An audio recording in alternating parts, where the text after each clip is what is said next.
Não, tudo bem, pode deixar. Bom dia, pessoal. Tá acabando de entrar aí os nossos colegas aí que estão no saguão.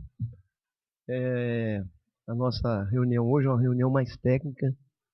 Eu vou falar muito pouco, só vou fazer a abertura praticamente, o que é bom para mim, porque eu estou recuperando a voz agora, então é bom não abusar. A gente tem alguns problemas que são mais crônicos. Esse da aposentadoria especial é um problema que tem tomado uma dimensão muito grande, porque estamos todos experientes, né? E, e também porque a gente não tem uma legislação voltada especificamente para a aposentadoria especial no serviço público. E daí o que a gente pode dizer é o seguinte, é que nós estamos na vanguarda desse assunto, sendo que nós fomos uma das primeiras instituições a conseguir o mandato de injunção, no qual a gente colocou muita fé, colocou muita esperança, e aí tem algumas questões semânticas, algumas coisas que impedem que a gente use esse dispositivo de uma forma célere, de uma forma justa. No CTA, isso se agrava com a questão de que a gestão de RH do CTA está falida, né? Nós temos hoje uma dificuldade enorme de reposição de pessoal. Isso atingiu a área técnica e atingiu pesadamente o RH. Então, muitos companheiros experientes nessa área estão aposentando e não é que estão deixando inexperientes para trás, é pior do que isso, não está deixando ninguém. Então, com isso, a gente tem uma luta maior ainda no sentido de conseguir estruturar minimamente essa nossa necessidade. Eu estou respondendo a um questionamento do Ministério Público Militar.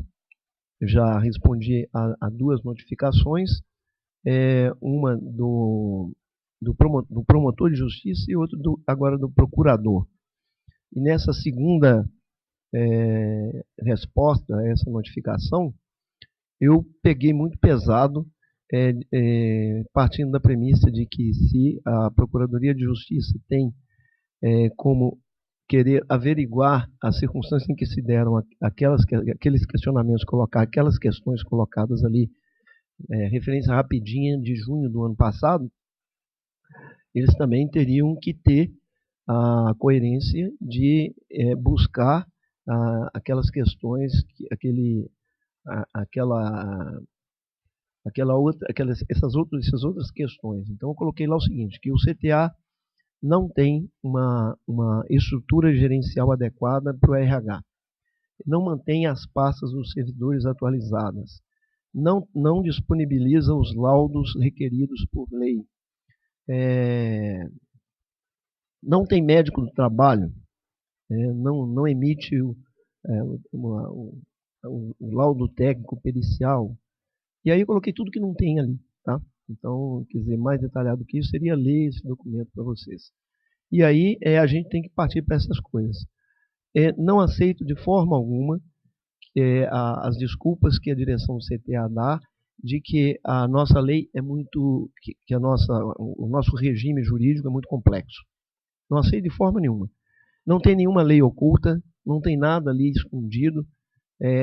Todo o regramento é público, eles sabem muito bem tudo que tem que fazer e eles demonstram muita competência na regulamentação das necessidades dos militares. Fazem isso muito bem e têm condições de fazer igualmente para o pessoal civil.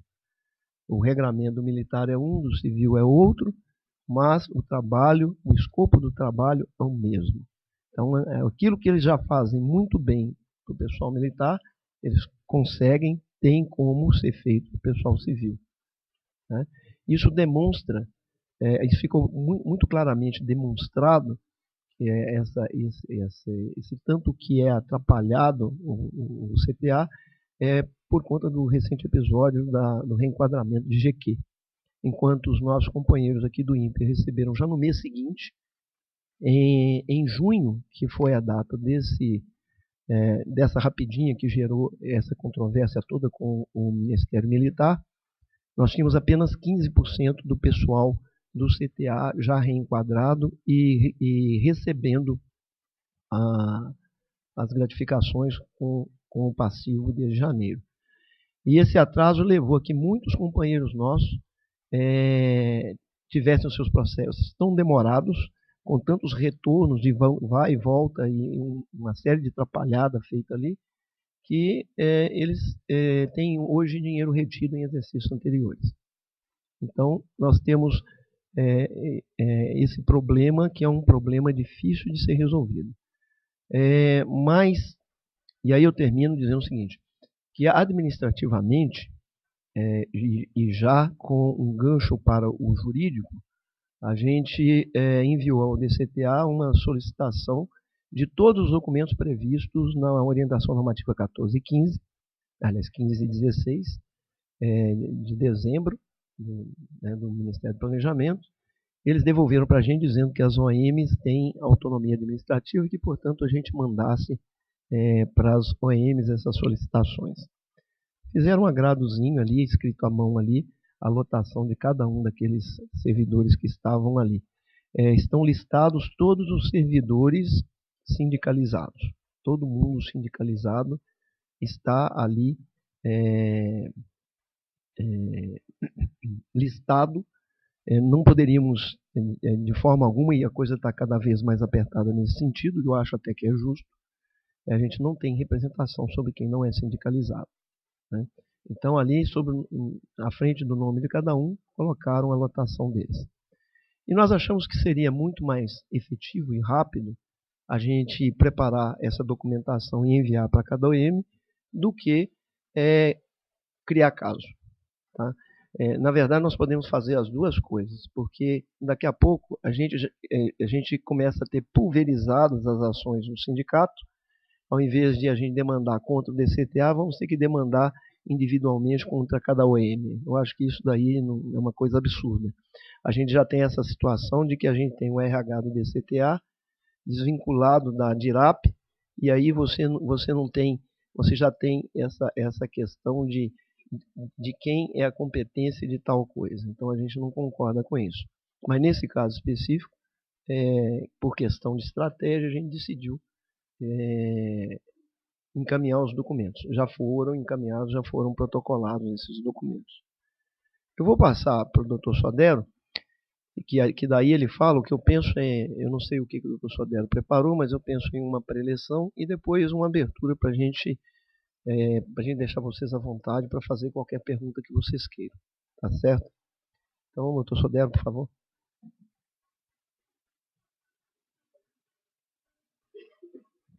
Pessoal, bom dia.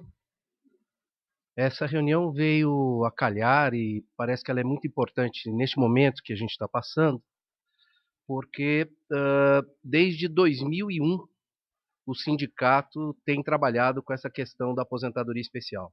E 2001 é justamente o período que nós assumimos o jurídico do sindicato. Naquela época, o Eurico do CTA e mais alguns companheiros dele me procuraram lá no sindicato e disseram, olha, os advogados que anteriormente estavam aqui entendiam que não cabia aposentadoria especial para o servidor público porque não foi regulamentado. E nós queremos e entendemos que é possível a aposentadoria especial. Nós fizemos um estudo na época e eu sempre digo que o advogado só anda se houver angústia do paciente, do cliente. Se vocês não trouxerem angústia, eu não sei qual é a angústia que eu não consigo fazer nada.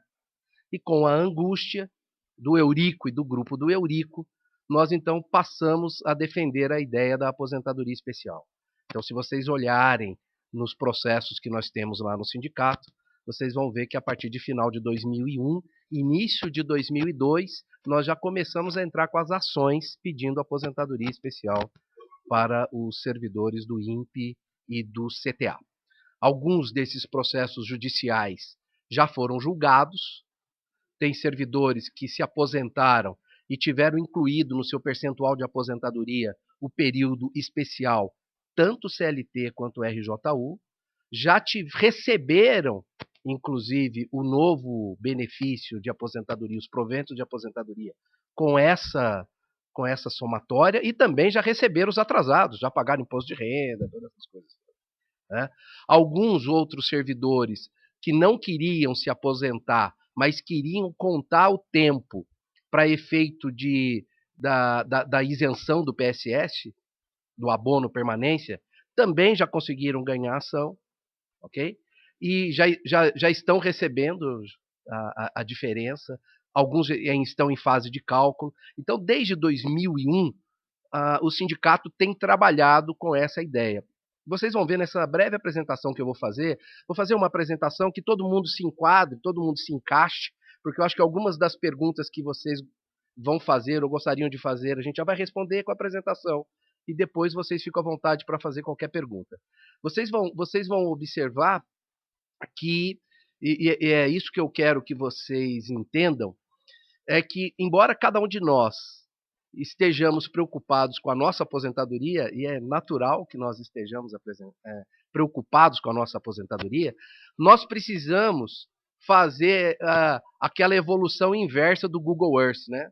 Às vezes nós entramos no Google Earth e falamos, deixa eu ver minha casa aqui, coloca o endereço, aí vem assim, bonitinho, pá, localiza a sua casa lá direitinho, né? A gente precisa enxergar a questão da aposentadoria especial e algumas outras no serviço público, fazendo a questão inversa. Vamos sair do nosso ponto lá e vamos tentar enxergar isso de uma maneira macro.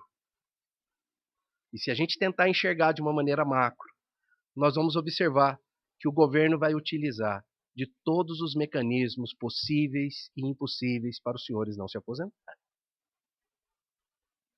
Por que questões? Questões de natureza econômica e financeira, questões de ausência de reposição, questão da experiência e da capacidade que os senhores têm. Não vou falar de maldade aqui, né? Mas cada um veja da forma com que quer. Né? É estranho quando a DIRAP atende os militares rapidamente e os servidores nós não temos condições de atender.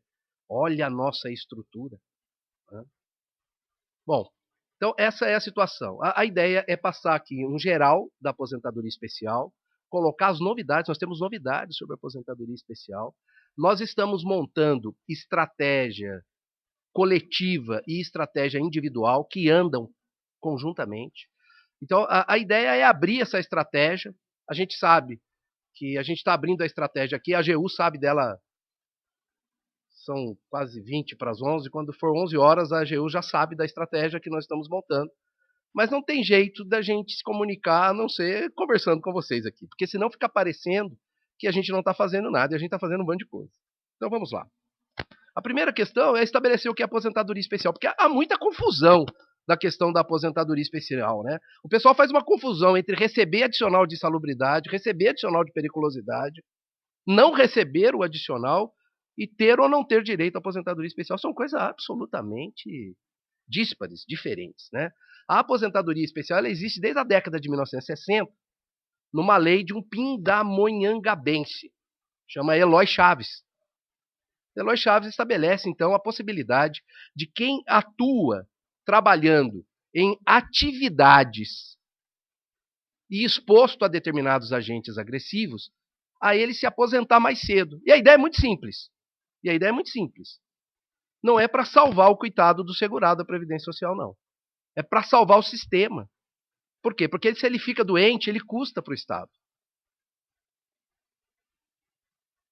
Né? Se ele se aposenta por invalidez, ele custa para o Estado. Então, se ele está exposto a uma atividade que faz mal para a saúde dele, o Estado quer tirar ele logo desse sistema. Num segundo momento, é lógico que esse trabalhador que tem que trabalhar, se for homem, 35 anos, se for mulher, 30 anos, ele passa a trabalhar menos tempo. Ele se aposenta aos 15, 20 ou 25 anos de tempo de serviço. Essa é a ideia da aposentadoria especial. E para quem não conseguiu completar todo esse tempo especial, a lei, ao longo do tempo, foi autorizando a conversão desse tempo de tempo especial para tempo comum, que é um dos objetos das discussões das últimas orientações normativas do MPOG. Né? Por que esses trabalhadores se aposentam mais cedo? Justamente por isso. A ideia é que se o trabalhador continua exposto àquele agente agressivo, às vezes a gente não enxerga, viu? O agente agressivo faz mal para a gente devagarinho, devagarinho, devagarinho, devagarinho. Quando a gente vê, a gente está doente. Perda auditiva é uma dessas. Você fica exposto lá, você está bonitinho, aí o ruído está vindo, o ruído está vindo, está vindo, está vindo. Daqui a pouco você vai ligar a televisão para assistir o jogo do Palmeiras, por exemplo, ou do Corinthians, né? E a mulher começa a reclamar com você. Ah, marido! Ou então a mulherada vai assistir lá, a Ana Maria Braga. Que som que é esse? Está muito alto. O vizinho diminuiu o som da televisão dele, só está no vurto lá, e está ouvindo a nossa televisão. Você começa a falar, meu, não tô escutando. O colega começa a falar com você, você não escuta. Né? Um assobio, um apito que está numa frequência maior, você não escuta. O pessoal que está exposto à asbestose, aos asbestos, descobre depois de 15, 20 anos que está com câncer no pulmão.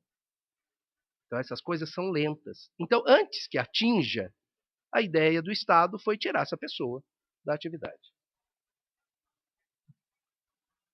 Vocês sabem, mas eu preciso falar, o que são agentes insalubres. Né? Nós, basicamente, dividimos a questão dos adicionais em adicional de insalubridade, de periculosidade e de penosidade. O de insalubridade está lá as normas regulamentadoras do Ministério do Trabalho, dizendo basicamente que nós temos agentes agressivos físicos, químicos e biológicos. O sindicato fez uma cartilha há um tempo atrás falando das principais doenças ligadas a determinados agentes agressivos, porque a gente não sabe. Nós, estranhamente, ouvimos relatos de pessoas que trabalhavam no CTA manuseando determinado material químico que estava tendo câncer. E isso deixou a gente preocupado. Então, vocês já devem ter recebido essa cartilha, mas olhem lá, às vezes é uma alergia boba que parece que não tem relação com a atividade, mas tem relação com a atividade. É um câncer de garganta, mas por que eu tenho câncer? Olha lá. É uma pressão alta. O agente agressivo, ele pode ajudar, pode acelerar, pode desencadear doenças, ainda que você tenha predisposição para aquela doença. Nós temos uma questão específica de INPE-CTA mais CTA, que é a exposição a explosivos. Preciso dizer para vocês que falta regulamentação da aposentadoria especial. A única que está regulamentada é a de explosivos.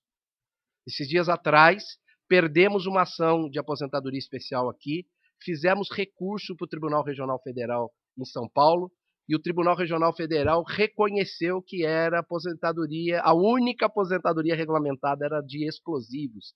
É uma lei da época, uma lei complementar da época do Sarney, e determinou que fosse concedida a aposentadoria especial para explosivos. Tá?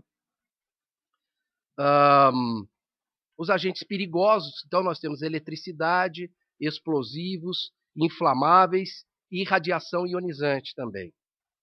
Radiação não ionizante, gente, é até legal falar isso, esses dias eu estive em Cuiabá e o pessoal lá estava preocupado com as antenas, com as radiações não ionizantes.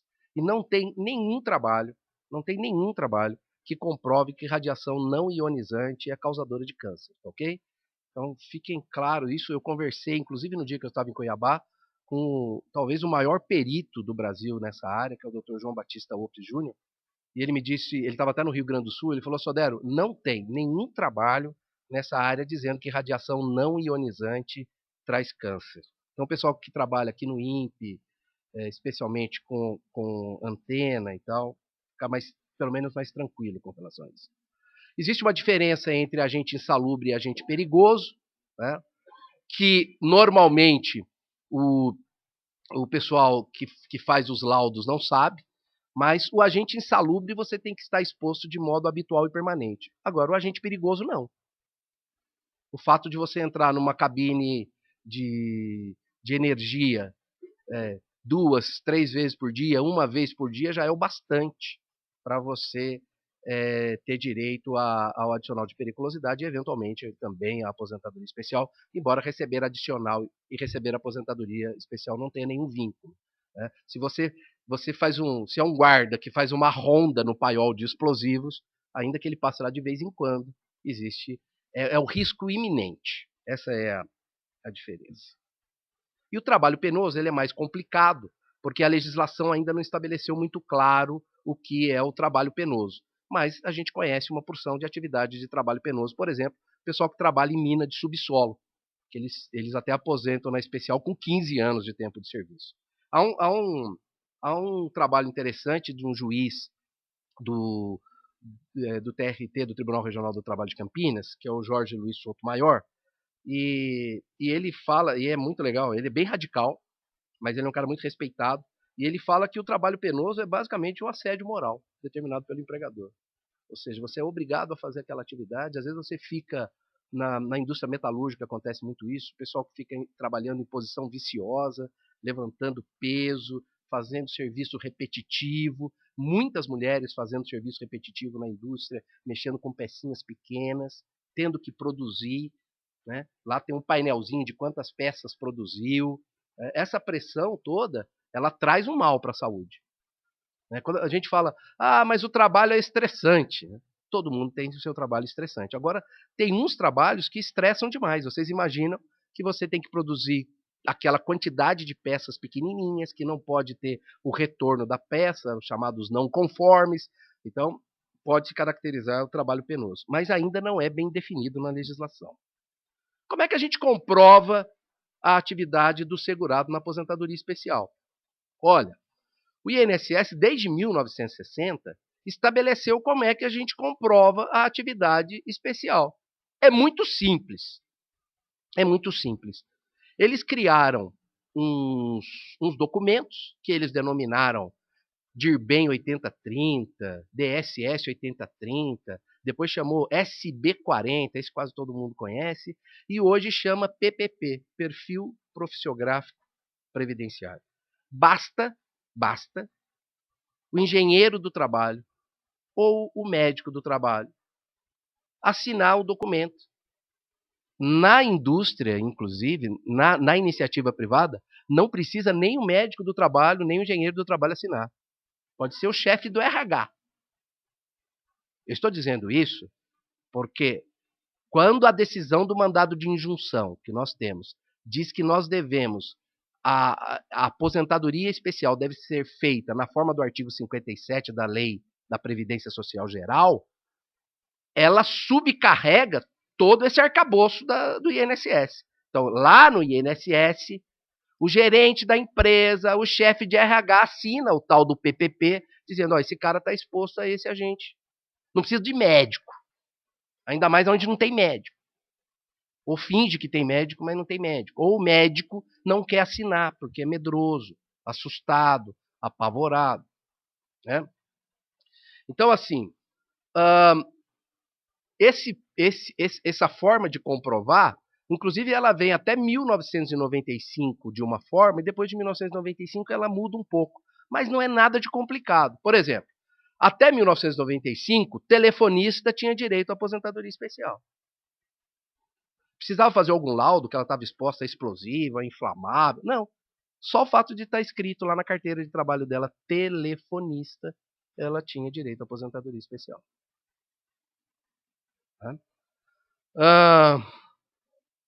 Jornalista, professor. Está escrito lá na carteira de trabalho do cidadão, ele tem direito à aposentadoria especial. Mas faz o SB40, o PPP faz, diz lá. Porque às vezes o seu nome na empresa, o nome da sua atividade na empresa está lá, analista 2. Analista 2 é o quê, né? Analista 2. Analista 2, neste caso, faz o trabalho de telefonista. O motorista, por exemplo. O motorista, que a gente tem aqui no INPE, no CTA, né? O motorista não precisava estar exposto a nenhum agente agressivo. Só o fato dele ser motorista já tinha direito à aposentadoria até 1995, pela profissão. Depois de 1995 ou 97, há uma divergência. houve a necessidade desse profissional, tem que estar exposto a alguma atividade. Por exemplo, a telefonista do CTA que está dentro daquele raio aonde tem explosivos ou inflamáveis dentro daquele setor, ela tem direito de receber, mas não mais pelo fato dela ser telefonista, pelo fato dela estar exposta ao agente agressivo. Por isso que precisa do laudo. O que não pode acontecer, gente, é ficar criando dificuldades para a emissão do laudo. Bom, essa eu falei aqui. Eu faço uma pergunta para mim mesma, mas você falou até agora da Previdência Social, como é que a gente fica aqui? Nós que somos servidores públicos. É simples, é simples. A Constituição Federal, ela estabeleceu que o servidor público também pode se aposentar na aposentadoria especial. E para isso, ela determinou que se fizesse uma lei especial. Por que uma lei especial? Não para caracterizar a exposição da pessoa a agente agressivo. Porque o fato do cidadão ser CLT, imagine um eletricista CLT e um eletricista RJU. Bacana? Vamos trazer os dois aqui, o da Embraer e do CTA. Não precisa muita coisa, não. É só pegar o dedo dos dois e colocar aqui no 220. Certamente, o cara que é RJU não vai tomar choque. E só o da Embraer que vai tomar. Porque quando você é RJU, vem um negócio e você assim, isola você. Uma gaiola de alguma coisa que não é de Faraday, mas é de alguma coisa que isola você, né? Obviamente que quando a lei estabelece que precisa de uma lei especial, uma lei complementar, é para estabelecer como é que faz a aposentadoria do servidor, mas não do agente agressivo que ele está exposto. Porque o agente agressivo faz mal para todo mundo. O ouvido do cara que é RJU é o mesmo ouvido do cara que é CLT. A Fundacentro, que fez as normas regulamentares do Ministério do Trabalho, as chamadas NRs, ela estabelece aquilo para o ser humano. E gostem ou não gostem, nós, servidores públicos federais, somos seres humanos também. Ok? Então, assim, não há muito o que fazer. Entretanto, a Constituição é de 1988, nós estamos em 2014, há 26 anos quase. 26 anos. O poder público não regulamentou a aposentadoria especial do servidor público. A pergunta que a gente faz é, por que não regulamentou? Né? Aí a gente precisa fazer aquela olhada macro, como dizia o Conde, ex-presidente do sindicato, uma análise de conjuntura. Por que não dá aposentadoria especial? Por que não regulamenta a aposentadoria especial do servidor público? Né? Nós, aqui do sindicato, como o presidente Ivanil disse, nós somos pioneiros disso, porque a discussão começa lá nos idos anos 2000. Nós já fomos chamados 3 vezes, para discursar no Congresso Nacional, nas várias comissões que analisam os projetos de lei complementar relacionada à aposentadoria especial do servidor. 3 vezes do sindicato, através da minha pessoa, nós fomos chamados lá. O último projeto de lei complementar que está trabalhando, o ano passado, a relatora pediu a suspensão do processo. Por que ela pediu? Porque o Estado pressionou ela para pedir a suspensão do processo. Com todos os problemas ou com todas as circunstâncias que nós podemos analisar que o Estado não tem o interesse da aposentadoria precoce sua. Mas, Sodero, não vale a máxima de que eles precisam tirar a gente logo do serviço para a gente não ficar doente? E eu pergunto para vocês, quantos de vocês estão doentes e estão trabalhando? Né? Nós conhecemos bem o servidor público. Ainda mais na área da pesquisa, da ciência e da tecnologia. Eu sei, porque trabalhei no INPE de Cachoeira, lá na década de 80, que a gente ficava 3 dias dentro do INPE. Porque naquela época a gente não conseguia armazenar dados, a gente precisava coletar os dados em tempo real, imprimindo numa impressorinha que fazia crec, crec, crec, e passava a noite inteira fazendo as coisas, o pessoal levava comida pra gente. Eu sei o que é ser servidor público, especialmente na nossa área. O quanto que vocês se dedicam para a atividade de vocês. O quanto vocês reclamam que não tem trabalho. né, Maluf?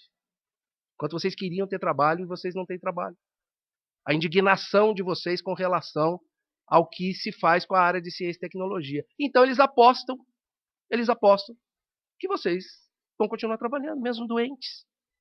Até porque o servidor público é a categoria mais sofrida de todas as categorias. Porque toda vez que eu falo, eu dou palestra no Brasil inteiro sobre direito previdenciário, especialmente sobre serviço público, e quando eu falo que eu sou advogado do Sindicato de Servidor Público, os caras no coffee break falam, eles não são vagabundo, não. Eles não. Quando eles fazem greve, não economiza para o Estado. Né? Então, é a categoria mais massacrada. Então, o servidor público não quer entrar na justiça. Ele acha que quando ele se defende, ele vai brigar com o patrão dele. A gente às vezes precisa dizer, olha, você não está brigando com o INPE, você não está brigando com o CTA, você está brigando com a União.